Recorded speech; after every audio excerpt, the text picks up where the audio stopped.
জগন্নাথ বিশ্ববিদ্যালয়ের শাখা ছাত্রদল নেতা জুবায়েদের হত্যাকারী চিহ্নিত করে গ্রেফতারের দাবি জানিয়েছে বিশ্ববিদ্যালয় প্রশাসন। কাল সকাল 10টার মধ্যে আসামি গ্রেফতার না হলে কঠোর কর্মসূচির হুঁশিয়ারি প্রশাসনের। পুলিশ বলছে তদন্ত চলছে, শিগগিরই আসামিদের গ্রেফতার করে হত্যার রহস্য উদ্ঘাটন করা হবে। সোমবার বেলা 1টার দিকে শেষবারের জন্য প্রিয় ক্যাম্পাস জগন্নাথ বিশ্ববিদ্যালয়ে পৌঁছায় নিহত শিক্ষার্থী ছাত্রদল নেতা জুবায়েদের মরদেহ। এ সময় ক্যাম্পাস জুড়ে নেমে আসে বিষাদের ছায়া। জুবায়েদকে শেষ বিদায় জানাতে ভিড় করেন বন্ধু, সহপাঠী ও শিক্ষার্থীরা। তৈরি হয় এক আবেগঘন মুহূর্ত। পরে বেলা 2টার দিকে বিজ্ঞান বিভাগের সামনে অনুষ্ঠিত হয় জুবায়েদের প্রথম জানাজা। কালকে থেকে গাফিলতি করতেছে, ওখানে প্রায় 5 ঘন্টা প্লাস লাশ পড়েছিল। চাই যে ঘটনার সুষ্ঠু তদন্ত এবং প্রকৃত দোষী যারা তাদেরকে বিচারের আওতায় আনা হোক। ছেলের হত্যার সুষ্ঠু বিচার দাবি নিহত জুবায়েদের বাবার। শোক প্রকাশ করেন বিশ্ববিদ্যালয়ের উপাচার্য ও শিক্ষকরা। প্রত্যেকটা খুনের বিচার চাই। আমার ছেলেকে একজনে মারছে আর একজনের বিচার আমি চাই না।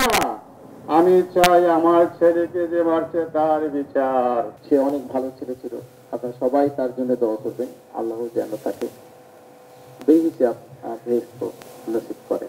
আমরা সবাই যে যেখানে আছি তার জন্য দোয়া করব। জানাজা শেষে পুলিশের অবহেলার অভিযোগ তুলে বিক্ষোভ মিছিল করে সাধারণ শিক্ষার্থীরা। অন্যদিকে সংবাদ সম্মেলন করে বিশ্ববিদ্যালয় প্রশাসন। মঙ্গলবার সকালের মধ্যে আসামি গ্রেপ্তার করা না হলে কঠোর কর্মসূচির হুঁশিয়ারি প্রশাসনের। শোক দিবসে 2 দিনই আমাদের পতাকা অর্ধনমিত থাকবে। আমাদের বিশ্ববিদ্যালয়ের এই 2 দিন যত পরীক্ষার শিডিউল ছিল সবগুলা স্থগিত করা হয়েছে, কোনো পরীক্ষা হবে না।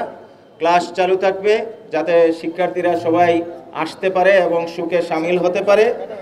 শিগগিরই আসামিদের গ্রেপ্তার করে হত্যার আসল রহস্য উদ্ঘাটন করা হবে বলে জানায় পুলিশ। আশা করি আমি খুব দ্রুতই আপনাদেরকে প্রেস ব্রিফিংয়ের মাধ্যমে হয়তো সুসংবাদ দিতে পারবো। সুসংবাদ আমার কাছে আছে, কিন্তু এখন আমি অনুসন্ধানের স্বার্থে আমার তদন্তের স্বার্থে সব কথা বলতে পারতেছি না। আপনারা আমাকে যদি প্রশ্ন করেন আমি উত্তর দিতে পারবো।